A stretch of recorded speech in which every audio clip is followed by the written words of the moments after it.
So இன்றைக்கி நம்ம பார்க்க போகிறது வந்து why EMIs how to buy in EMI and why EMI is bad. So நான் ஃபஸ்ட்டு இஎம்ஐ ஏன் பேட் அப்படின்னு நான் சொல்லிடுவேன். ஏன் இஎம்ஐ பேட் அப்படின்னா, இஎம்ஐயில் வந்து நீங்கள் இப்போது ஒரு 40,000 நம்ம ஒரு ஃபோன் வாங்குகிறோம் அப்படின்னா, இஎம்ஐயில் நம்ம போட்டு வாங்கிட்டோம் அப்படின்னா அதுக்கு வந்து இன்ட்ரெஸ்ட் போடுவாங்க. அதாவது லைக் வந்து எவ்ரி மந்த் நம்ம வந்து 3,000 சம்திங் கட்டணும். ப்ளஸ் அந்த பேங்க்கோட இன்ட்ரெஸ்ட் பார்த்தோம் அப்படின்னா அது வந்து ஒரு 12% சம்திங் வரும். நீங்கள் 1 மந்த்து இல்லை 3 மந்த்ஸ் போட்டிங்க அப்படின்னா வந்து ஸ்மால் பர்சன்டேஜ் ஆஃப் இன்ட்ரெஸ்ட்லேருந்து ஹையஸ்ட் பர்சன்டேஜ் ஆகும். நீங்கள் 12 மந்த்ஸுக்கு கட்டுறீங்க, அது வந்து 40,000க்கு இப்போ நம்ம எக்ஸாம்பிளுக்கு ஒரு ஃபோன் எடுத்துப்போம், தட் இஸ் 40,000. ஸோ அதை 12 மந்த்ஸ்க்கு இஎம்ஐ போட்டோன்னா 3,033 சம்திங் வரும் ப்ளஸ் இன்ட்ரெஸ்ட். இந்த ஃபோனோட விலை 40,000 அப்படின்னா நீங்கள் இஎம்ஐ முடிக்கும் போது 43,000 பே பண்ணியிருப்பீங்க, கரெக்டாக? ஏன்னா அவங்க பேங்க் இன்ட்ரெஸ்ட் வரும். 12 மந்த்ஸ் போட்டிங்க அப்படின்னா, ஷார்ட்டர் ஸ்பேன் போட்டிங்கன்னா கொஞ்சம் இஎம்ஐ இன்ட்ரெஸ்ட் கம்மி ஆகலாம். That depends on you. But still இஎம்ஐயில் வாங்குறது இஸ் நாட் ஹைலி ரெக்கமெண்டட். உங்களோட ஃபினான்ஷியலி நிறைய ப்ராப்ளம்ஸ் வரும்.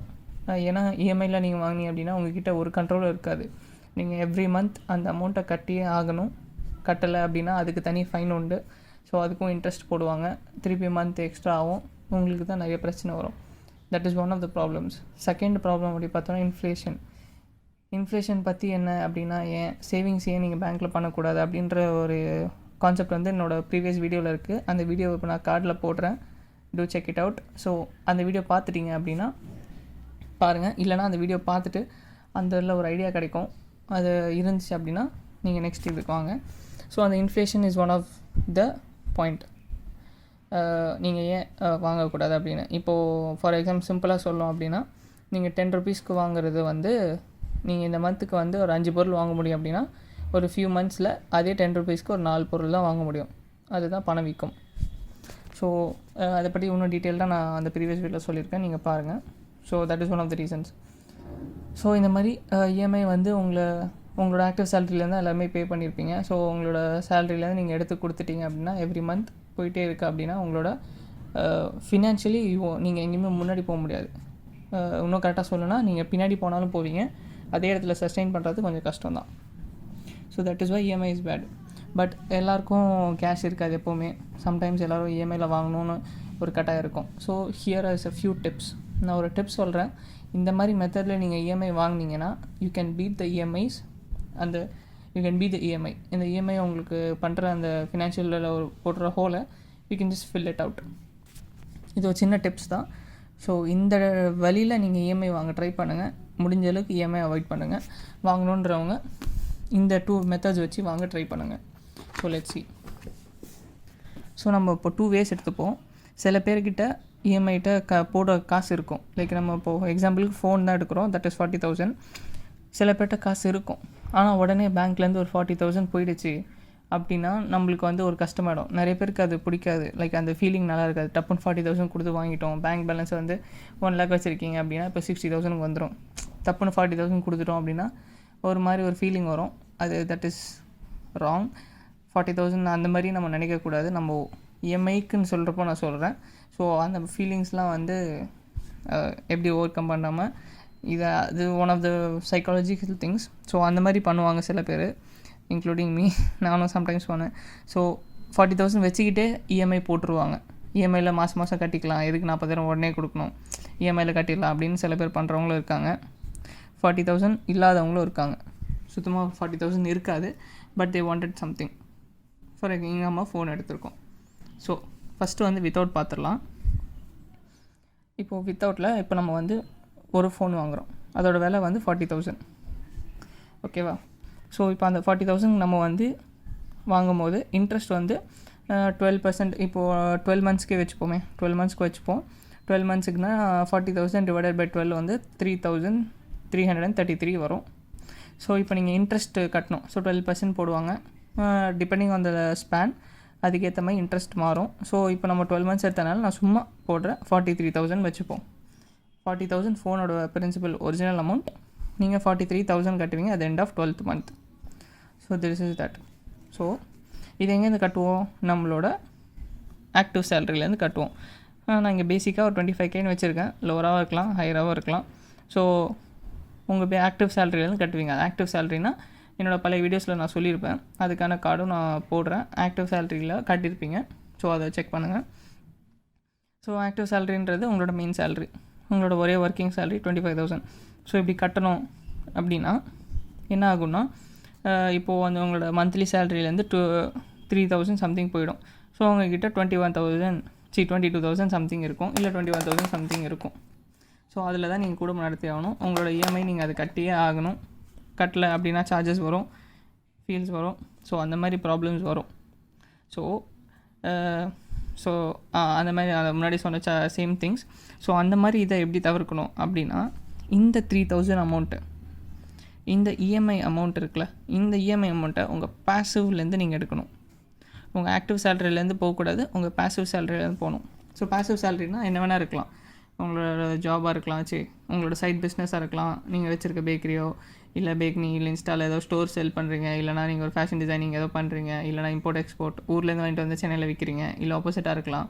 சம்திங் ஏதோ உங்களுக்கு ஒரு சேலரி, அது உங்களை மெயின் இன்கம்லேருந்து சைடு இன்கம்மாக வரலாம். எஃப்டியாக இருக்கலாம், இல்லை நீங்கள் இன்வெஸ்ட் பண்ணியிருக்கீங்க ஸ்டாக் மார்க்கெட்டில், ஸ்டாக்ஸோட டிவைடண்ட் வருது, இல்லைனா போனஸ், சம்திங் இன்ட்ரெஸ்ட்டாக ஏதோ ஒன்று, that is not your active salary. அதுலேருந்து உங்களுக்கு 4K வருதுன்னு வச்சுப்போம். ஸோ இந்த 4K யூஸ் பண்ணி தான் நீங்கள் இந்த 3Kவை பே பண்ணுறீங்க. இந்த 4K வச்சு தான் இந்த 3K பே பண்ணுறீங்க அப்படின்னா உங்கள் ஆக்டிவ் சேலரி இன்னும் அப்படியே தான் இருக்கும். ஸோ இப்போ நம்ம 4K இதை வச்சு கட்டிட்டோம். ஸோ நீங்கள் இந்த பேக்கப் வச்சுட்டு தான் இந்த 4K இந்த பேக்கப் நீங்கள் ரெடி பண்ணிவிட்டு தான் இந்த இஎம்ஐயை நீங்கள் போடணும். நீங்கள் இந்த இஎம்ஐ போட்டுட்டு அதுக்கப்புறம் ட்ரை பண்ணுறது கஷ்டம். உங்களுக்கு இஎம்ஐ பேசிவ் வந்து 4K வருது அப்படின்னா நீங்கள் தாராளமாக 3,000க்கோ இல்லை 4,000 கூடவே நீங்கள் வாங்கிக்கலாம். ஸோ இந்த மாதிரி பண்ணால் என்ன ஆகும் அப்படின்னு நீங்கள் கேட்டிங்க அப்படின்னா, இப்போது நீங்கள் வந்து 25K வச்சுருக்கீங்க, எவ்ரி மந்த் உங்களுக்கு சேலரி வந்துகிட்டே இருக்கும். ஸோ உங்களோட ஸ்டார்டிங் ஏதோ பிஸ்னஸ் பண்ணுறீங்க, அது 4K வருது, இப்போது கரண்ட்டாக 4K தருது. அந்த 4K வச்சு மந்த்லி இஎம்ஐ கட்டிகிட்டே இருக்கீங்க. ஒரு ஃபியூ மந்த்ஸ், ஒரு 3 மந்த்ஸ் இல்லை 6 மந்த்ஸ் ஆகுது, உங்கள் பிஸ்னஸ் சூடு பிடிக்குது. ஸோ உங்களுக்கு எக்ஸ்ட்ரா 2-3K கூட கிடைக்கலாம். ஆனால் உங்களோட சேலரியிலேருந்து ₹1 போகாது. உங்கள் சேலரி சேவ் பண்ணிட்டே இருப்பீங்க. நீங்கள் எப்போவும் தண்டுற மாதிரி ஒரு நார்மலாக சேவ் பண்ணிகிட்டு இருந்தீங்க அப்படின்னா 25K நீங்கள் திருப்பியும் அந்த காசை 25Kலேருந்து மந்த்லி ஒரு 5,000 சேர்க்குறீங்க அப்படின்னா 3 மந்த்ஸில் 15,000 ஆச்சு.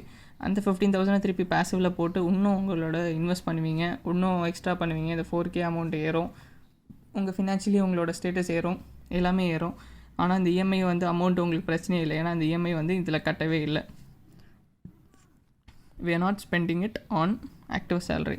ஸோ இங்கேருந்து இங்கே போகிறதுனால ஸோ உங்களுக்கு பிரச்சனையே இல்லை. நீங்கள் பொறுமையாக சேவ் பண்ணிவிட்டு இங்கே போடலாம். உங்கள் பேசிவ்லேருந்து உங்களுக்கு பேங்க் அவன் எடுத்துகிட்டே இருப்பான், உங்களுக்கு போகிறதும் தெரியாது. நீங்கள் சேர்க்கலாம், இல்லை அது அந்த மணியை திருப்பி ரீஇன்வெஸ்ட் பண்ணலாம், can do something. So at the end நீங்கள் க்ளோஸ் பண்ணும் போது you will be somewhere more financially where you are a year ago. ஓகேவா? So this is one of the way where you have no money at all for buying the EMI. This is one of the way. இல்லை உங்களுக்கு வேறு ஏதாவது வே இருக்குது, இல்லை வேறு ஏதாவது idea இருக்குன்னா, நானும் நிறைய ரிசர்ச் பண்ணி தான் இந்த ஐடியா கண்டுபிடிச்சேன். ஸோ உங்களுக்கும் ஐடியாஸ் இருக்குது அப்படின்னா இதுக்கு டூ பண்ணுங்கள். இன்வெஸ்டர்ஸோ இல்லை பணக்காரங்க எல்லாம் இஎம்ஐயில் இந்த மாதிரி தான் வாங்குவாங்க. இந்த மாதிரி வாங்கினா தான் உங்களோட ஃபினான்ஷியலில் எந்த இதுமான ஆகாது. ஃபினான்ஷியல் இண்டிபெண்டன்ஸ்ன்றது ரொம்ப இம்பார்ட்டண்ட். ஸோ இஎம்ஐயில் வாங்கினீங்க அப்படின்னா நிறைய ப்ராப்ளம்லேருந்து தப்பிக்க it's one of the best way. So நம்ம நெக்ஸ்ட் வியூ பார்க்கலாம். இப்போ வந்து நம்ம வித்தவுட் பார்த்தாச்சு.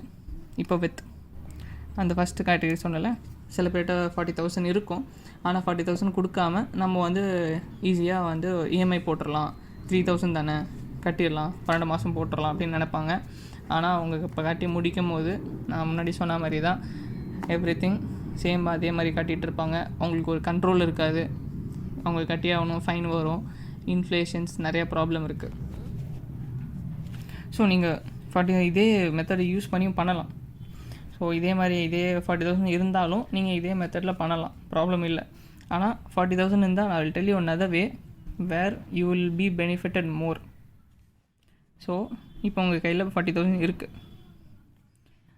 சரி, நான் ஒன்று சொல்கிறேன். இப்போது பேங்க்கில் 40,000 வச்சுக்கிட்டு இஎம்ஐ வாங்கினவங்க அதோட முட்டாள் யாருமே இருக்க முடியாது. ஏன் நான் சொல்கிறேன் அப்படின்னா, இப்போ உங்கள் பேங்க்கில் 1 lakh இருக்குதுன்னு வச்சுப்போம். இப்போ உங்கள் பேங்க்கில் 1 lakh இருக்குது, நீங்கள் அது 40,000க்கு நீங்கள் இஎம்ஐ போடுறீங்க. அப்படின்னா அந்த இஎம்ஐக்கு வந்து அவன் 12% சார்ஜ் பண்ணுவான். 12 to 13% மோராலெஸ் சார்ஜ் பண்ணுவான் இன்ட்ரெஸ்ட். ஓகேவா? நீங்கள் அதே 1 lakh நீங்கள் சேவிங்ஸ் வச்சுருக்கும் போது அந்த சேவிங்ஸ்க்கு வந்து 6 to 7% தருவாங்க. More or less depends on the bank. So 6% தருவாங்க. உங்ககிட்ட 6% கொடுக்குறான். 6% இன்ட்ரெஸ்ட் கொடுத்துட்டு உங்ககிட்டயே அவன் 12% வட்டியும் வாங்கிக்கிறான். எப்படி? நீங்கள் போட்ட இஎம்ஐக்கு 12% வட்டி, அந்த காசு உங்கள் பேங்க்கில் தான் கொடுத்துருக்கான். உங்ககிட்ட தான் நீங்கள் போட்டிருக்க காசுலேருந்து அவன் எடுத்து தருவான். அதுலேயே அவன் 12% வட்டி உங்ககிட்டே வாங்குறான். உங்கள் காசை உங்ககிட்டே கொடுத்து அதுக்கு 12% வட்டியும் போடுறான். உங்களுக்கு வெறும் 6% தருவான், இல்லை 5% தருவான். அதுக்கு கீழேயும் சில பேங்க்ஸ் தராங்க, டிபெண்ட்ஸ். ஸோ உங்கள் காசை எடுத்து உங்ககிட்டயே அவன் கொடுத்து அதுக்கு அவன் இப்போ சார்ஜும் பண்ணி அவன் சம்பாதிக்கிறான். ஸோ அதோட முட்டாள்தானே எதுவுமே இருக்க முடியாது. இது நிறைய பேருக்கு அவேர்னஸாக தெரியாது. ஸோ அந்தளவுக்கு நம்மளை ஃபுல் பண்ணிகிட்ருக்காங்க. ஸோ ஏன் அப்படி கொடுக்கணும்? ஏன்னா நீங்கள் நான் சொல்லலாம், நான் இப்போ போய் நீ அப்படி சொல்கிறேன், நான் இப்போவே போய் பார்த்தா பேங்க்கில் வந்து 1 lakh இருக்கும், நான் எப்போ வேணால் நாளைக்கே கூட எடுத்துக்கலாம் அப்படின்னு. நீங்கள் எடுத்துக்கலாம், ஆனால் அதை வந்து அவன் எடுக்கவும் விட மாட்டான்.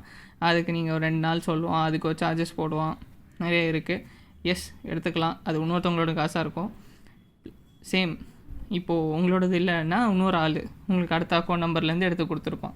சேம் திங், சேம் பிரின்சிபல்ஸ் தான். ஸோ அதனால தான் that is bad. So let's come to this. So இப்போ உங்ககிட்ட 40,000 இருக்குது. இதை நம்ம எப்படி எக்ஸிக்யூட் பண்ண போகிறோம் அப்படின்னா த்ரீ ஜாப்ஸ் இருக்குது. ஃபஸ்ட்டு ஜாப் என்னென்னா, நீங்கள் அந்த 40,000 இருக்குல்ல, அந்த 40,000க்கு 1 year நீங்கள் அந்த 40,000 எவ்வளோ இயரில் கட்ட போகிறீங்கன்றது உங்கள் இஷ்டம் தான். நான் இப்போ 1 year எக்ஸாம்பிள் எடுத்திருக்கேன். அந்த 40,000 1 yearக்கு எஃப்டி போடுறோம். அந்த எஃப்டிக்கு வந்து 7%. சும்மா சொல்கிறேன், நிறைய பேங்க்ஸ் மோரலஸ் தராங்க. 7% இப்போ ஒரு காமனாக இருக்குது. இப்போது இந்த சிச்சுவேஷனில் 7% வச்சுப்போம். அதுக்கு வந்து ஃபார் எக்ஸாம்பிள் 1,000 rupees தராங்கன்னு வச்சுப்போம். எக்ஸாம்பிளுக்கு தான் சொல்கிறேன், மோரலஸ் இருக்கும். ஸோ இப்போ 40,000 நீங்கள் எஃப்டி போடுறீங்க, 7% ஒரு 1,000 rupees தரான். ஓகேயா? இப்போது அந்த 40,000 இருக்கலாம், அந்த எஃப்டி வச்சு நீங்கள் பேங்க்கில் லோன் வாங்கலாம். இது நிறைய பேருக்கு தெரியாது. ஸோ இதனால் நோட் பண்ணிக்கோங்க. நீங்கள் போடுற எஃப்டியை வச்சு பேங்க் வந்து உங்களுக்கு 90% லோன் தருவாங்க. சில பேர் தருவாங்களான்னு, ஃபுல் அமௌண்ட் தராங்களான்னு தெரியல, ஆனால் 90% is common and all banks.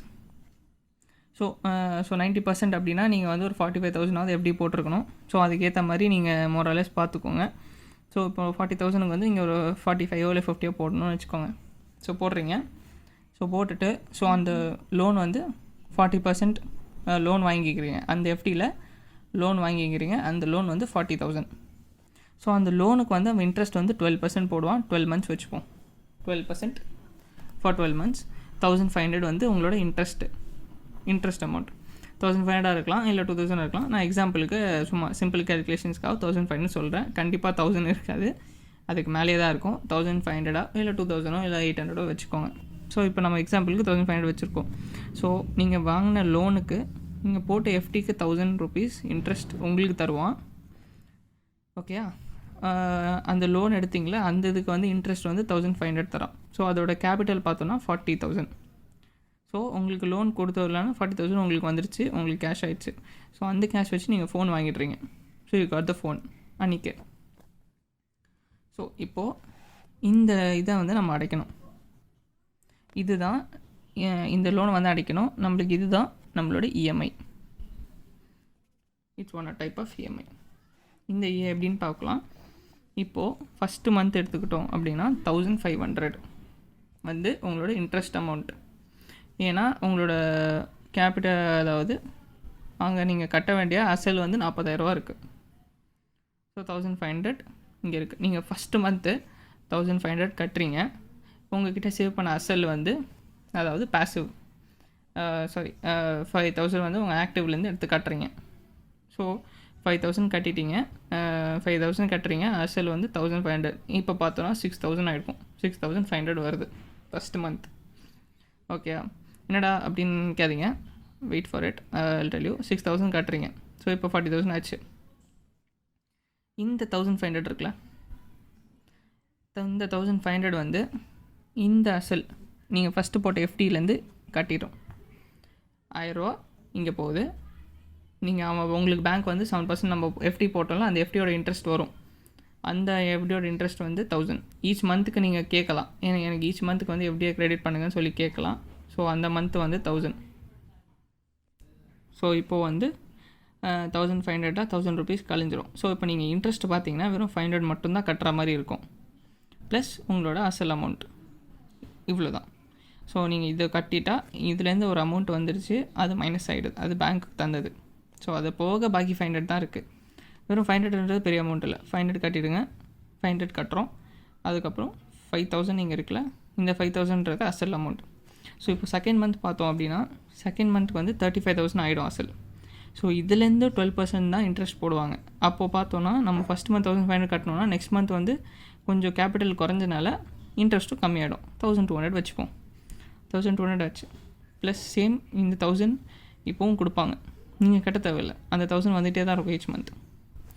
So 1000 rupees வந்துடுச்சு. வெறும் நீங்கள் 200 மட்டும் இன்ட்ரெஸ்ட் கட்டினா போதும். ஆனால் இந்த மந்த் உங்களுக்கு ஏதோ அன்எக்ஸ்பெக்டட் சம்திங் ஆகிடுச்சு, இந்த மந்த் உங்களால் கட்ட முடியல. ஸோ அசல் நீங்கள் கட்ட வேணாம். ஸோ இஎம்ஐ வந்து இந்த மாதிரி பண்ண முடியாது. ஸோ இங்கே உங்கள்கிட்ட ஒரு கண்ட்ரோல் இருக்குது. You can control it. இப்போ நான் கட்டணுமா கட்ட வேணாமா, அதிகமாக கட்டலாமா கம்மியாக கட்டலாமா. இஎம்ஐ நீங்கள் ஒரே நேரத்தில் உங்கள்கிட்ட 40,000 நீங்கள் கொடுத்து கட்டவும் முடியாது. கட்டினீங்க ஆனால் அதுக்கும் எக்ஸ்ட்ரா சார்ஜ் போடுவாங்க. நிறைய பேருக்கு தெரியாது. இஎம்ஐ 12 மந்த்ஸ் போட்டிங்கன்னா 12 மந்த்ஸ் கட்டி ஆகணும். நீங்கள் 10th மந்த்தே க்ளோஸ் பண்ண நினச்சாலும் முடியாது, அதுக்கு சார்ஜஸ் உண்டு. ஸோ இந்த மந்த் நீங்கள் இஎம்ஐ கட்டலை, வெறும் 200 மட்டும் கட்டிட்டு விட்டுட்டீங்க. இந்த 1000 கட்டி 1200 கட்டி விட்டுட்டீங்க. தேர்ட் மந்த் வரீங்க. ஸோ தேர்ட் மந்த் வந்து அதே 1200 கட்டிட்டோம். அதே 1000 வச்சு நீங்கள் இந்த 200 மட்டும் கட்டிட்டோம். ஆனால் இந்த மந்த் கொஞ்சம் உங்களுக்கு எக்ஸ்ட்ரா ப்ரமோஷனோ இல்லை ஏதோ நடந்தது. ஸோ அதுலேருந்து ஒரு 10K நீங்கள் எடுத்து கட்டிடுங்க. ஸோ இப்போ 10K கட்டிட்டோம். 10K கட்டினோன்னே 25K ஆயிடுச்சு. இப்போது வந்து 1000 ருபீஸ் ஆயிடுச்சு இஎம்ஐ. மொத்த இஎம்ஐ வந்து உங்களோட இன்ட்ரெஸ்ட் வந்து பேங்க்கு கட்ட வேண்டிய 1000 ஆயிடுச்சு. 1200லேருந்து 1000 ஆயிடுச்சு. கேபிட்டல் 25,000 ஆயிடுச்சு. இன்னும் கம்மியாகவே ஆயிருக்கும், நான் சும்மா எக்ஸாம்பிளுக்கு சொல்கிறேன். ஸோ இந்த 1000 வந்து எஃப்டிக்கு ஈக்குவல் ஆயிடுச்சு. நம்ம போட்ட ஃபஸ்ட்டு எஃப்டியோட ஈக்குவல் ஆகிடுச்சு. ஸோ நீங்கள் இனிமேட்டு இன்ட்ரெஸ்ட்டே கட்ட தேவையில்லை. 1000 அதுவே கட்டிக்கும். நீங்கள் வெறும் அசல் மட்டும் கட்டிகிட்டே வந்தால் போதும். அப்புறம் நீங்கள் அசல் கட்ட எஃப்டி வந்து will be greater than interest. FD will be greater than interest. FD interest, இது இன்ட்ரெஸ்ட், இது நார்மல் இன்ட்ரெஸ்ட். ஸோ கிரேட்டராக இருக்கனால 1800 வந்திருக்கும். உங்களுக்கு 200 இன்னும் கொஞ்சம் எக்ஸ்ட்ரா வரும். உங்களுக்கு இன்க்ரிமெண்ட் 200 300 மந்த் போக போக உங்களுக்கு எது ஐடியா. ஸோ உங்களுக்கு வந்து காசு இங்கே எக்ஸ்ட்ரா ஆகிட்டே இருக்கும். இன்ட்ரெஸ்ட்டும் கட்டிகிட்டே இருப்பீங்க, அசல் கட்டிகிட்டே இருப்பீங்க. ஒன் டைமில் வந்து எவ்ரிதிங் இஸ் டன். உங்கள் லோன்ஸும் க்ளோஸ் ஆகிடுச்சு, 1 year ஆகிடுச்சு, உங்கள் எஃப்டியும் க்ளோஸ் ஆகிடுச்சு. ஸோ க்ளோஸ் ஆனதுக்கப்புறம் I'll tell you what you'll have a phone. FD close பண்ணிங்களா, அந்த எஃப்டி க்ளோஸ் பண்ணால் பேங்க் வந்து அந்த அமௌண்ட்டை உங்களுக்கு திருப்பி தந்தாகணும். ஸோ 40,000 கொடுத்துருச்சு. உங்கள் கையில் ஒரு 40,000 வந்துருச்சு, ப்ளஸ் இன்ட்ரெஸ்ட்டும் வந்துருச்சு. இன்ட்ரெஸ்ட் வந்து கம்மியாக இருக்கும். ஏன்னா நீங்கள் ஒரு இந்த கேன்சலேஷன் பிரேக் ஈவன் வரதுக்கு அட்லீஸ்ட் ஒரு 6 months 7 months கூட ஆகலாம். ஸோ அதனால் ஒரு 500 300 இருக்கும், சம்திங் ஏதோ ஒன்று கிடைக்கிறதில்ல. ஸோ இந்த 500 வந்து நீங்கள் இப்போது ஃபஸ்ட் மந்த் கட்டினதுக்கு கேன்சலில் கூட வச்சுக்கலாம், இல்லைனா ஒரு ஒரு ப்ராஃபிட்டாகவும் வச்சுக்கலாம். சம்திங் ஏதோ 500 கிடச்சிருச்சு. இதில் நம்ம மெயினாக பார்க்க வேண்டியது உங்கள்கிட்ட ஒரு ஃபோன் அண்ட் 40,000 ரெண்டுமே இருக்குது. ஸோ இந்த இப்படி பார்த்தீங்க அப்படின்னா நீங்கள் 1 yearக்கு அப்புறம் நீங்கள் இஎம்ஐ கட்டிருந்தீங்கன்னா என்ன நிலமையில் இருப்பீங்க. வெறும் ஃபோன் மட்டும்தான் இருக்கும் உங்கள் கையில் ஒரு ஃபோன் மட்டும்தான் இருக்கும். அதுவும் வேல்யூ குறைஞ்சிருக்கும். நீங்கள் ஷோரூம்லாம் எடுத்துகிட்டு வந்தோடனே ப்ரைஸ் விலை செம்மையாக ட்ராப் ஆகிடும். 1 yearக்கு அப்புறம் சொல்லவே வேணாம், செம்மையாக ட்ராப் ஆகிருக்கும். அவ்வளோதான். உங்கள்கிட்ட ஒரு பழைய phone which last it's value in a year. 40,000 வாங்கினீங்க அப்படின்னா 20,000 தான் 1 yearக்கு அப்புறம் இருக்கும். மேபி அதுக்கு கீழே கூட போக சான்சஸ் இருக்குது. நான் சொன்ன மெத்தடில் நீங்கள் வாங்கியிருந்த அப்படின்னா ஒரு ஃபோன் அதை விற்றீங்கன்னா அது 20,000 வச்சுப்போம். 20,000 ப்ளஸ் 40,000 எஃப்டி. இந்த 40,000 இந்த இன்ட்ரெஸ்ட் அமௌண்ட்டோடு சேர்த்து இன்னொரு எஃப்டி போட்டு can to the same process of the new EMI எதாவது வாங்கலாம். இல்லைனா நீங்கள் அதை செலவு பண்ணலாம். இதை இல்லைனா திருப்பி பாசிவில் போகலாம். நான் இன்னொன்று சொல்கிறேன். இப்போது இதை எக்ஸ்ட்ரீம் இன்னொரு லெவலுக்கு எப்படி கொண்டு போகலாம் அப்படின்னா, இந்த அமௌண்ட் கட்டுறோம்ல 1500 இன்ட்ரெஸ்ட், இங்கே 1200 இன்ட்ரெஸ்ட், இந்த இன்ட்ரெஸ்ட் அமௌண்ட்டை உங்கள் பேசிவ்லேருந்து கட்ட முடிஞ்சுது அப்படின்னா it will be very much useful for you, even more than what I set here. நீங்கள் ஆக்டிவ்லேருந்து கட்டணும்னு சொல்லியிருந்தேன். ஆக்டிவ்லேருந்து கட்டுறது வந்து சம் சாய்ஸ். ஆக்டிவ்லேருந்து கட்ட முடியாமல் நீங்கள் பேசிவ்லேருந்து கட்டினீங்க அப்படின்னா உங்களுக்கு இன்னும் அதிகமாக சேவ் பண்ணியிருப்பீங்க, இஎம்ஐயை பீட் பண்ணியிருப்பீங்க கண்டிப்பாக. So it's one of the method. So இது புரியலை அப்படின்னா கீழே கமெண்ட்ஸ் பண்ணுங்கள், நான் எக்ஸ்பிளைன் பண்ணுறேன். உங்களுக்கு வேறு ஏதாவது ஐடியா இருக்குது அப்படின்னா, நான் இதை நிறையா வீடியோஸ் அண்ட் ரிசர்ச் பண்ணி தான் கண்டுபிடிச்சேன். இதை நிறைய பேர் வந்து நிறைய விதத்தில் யூஸ் பண்ணுவாங்க. இந்த மெத்தடை ஹோம் லோன்ஸ்க்கு யூஸ் பண்ணுவாங்க, இல்லைனா சும்மா அவங்களோட காசு எக்ஸ்ட்ரா டெய்லி மந்த்லி மாற்றுறதுக்கு யூஸ் பண்ணுவாங்க. நிறைய பேர் இஎம்ஐ இப்படி வாங்க ட்ரை பண்ணுங்கள். இஎம்ஐ முடிஞ்ச அளவுக்கு அவாய்ட் பண்ணுங்கள். இந்த மெத்தடில் வாங்கினீங்க அப்படின்னா உங்களுக்கு இஎம்ஐ மாதிரி தெரியாது, நல்ல கண்ட்ரோல் இருக்கும். நீங்கள் வேணால் கட்டிக்கலாம், வேணாட்டி வெட்டலாம், நிறைய ப்ராப்ளம்ஸ் இருக்காது. ஸோ அதனால தான் சொல்கிறேன், ட்ரை வித் திஸ் மெத்தட். வித்தவுட்டும் நல்ல மெத்தட் தான். ஸோ பாசிவ்லேருந்து யூஸ் பண்ண முடிஞ்ச அளவுக்கு ட்ரை பண்ணுங்கள். இதுக்கு டைம் இல்லை, இதுக்கு நீங்கள் கொஞ்சம் கேல்குலேஷன் போட வேண்டியது இருக்கும். பேங்க்கில் விசாரிச்சுட்டு வந்து நீங்களே கேல்குலேட் பண்ணணும். எப்போ பிரேக் ஈவன் பாயிண்ட் வருது, என்ன இன்ட்ரெஸ்ட் வருது, எல்லாமே நீங்கள் கேட்டுட்டு வரணும். இதுக்கு டைம் இல்லை அப்படின்னா try to do with a passive income. இது ரெண்டுமே இல்லைனா கரெக்டாக சொல்கிறேன், இஎம்ஐ வந்து வாங்க வேணாம். சேவ் பண்ணி காசு இருந்ததுக்கப்புறம் ஃபுல் கேஷ் கொடுத்து வாங்குங்க. That's even much more better. நீங்கள் ஒன்ஸ் அந்த சேர்த்துட்டீங்க அப்படின்னா இது சின்ன வேலை தான், பார்த்துட்டு இதை ட்ரை பண்ணுங்கள். You will have much more money with this method. So see you all. Thank you. Video எப்படி இருந்துச்சுன்னு சொல்லுங்கள், ஃப்ரெண்ட்ஸ் யாருக்கும் ஷேர் பண்ணுங்கள், இஎம்ஐ பற்றின அவேர்னஸ் சொல்லுங்கள், சேனலை சப்ஸ்கிரைப் பண்ணுங்கள். தேங்க்யூ.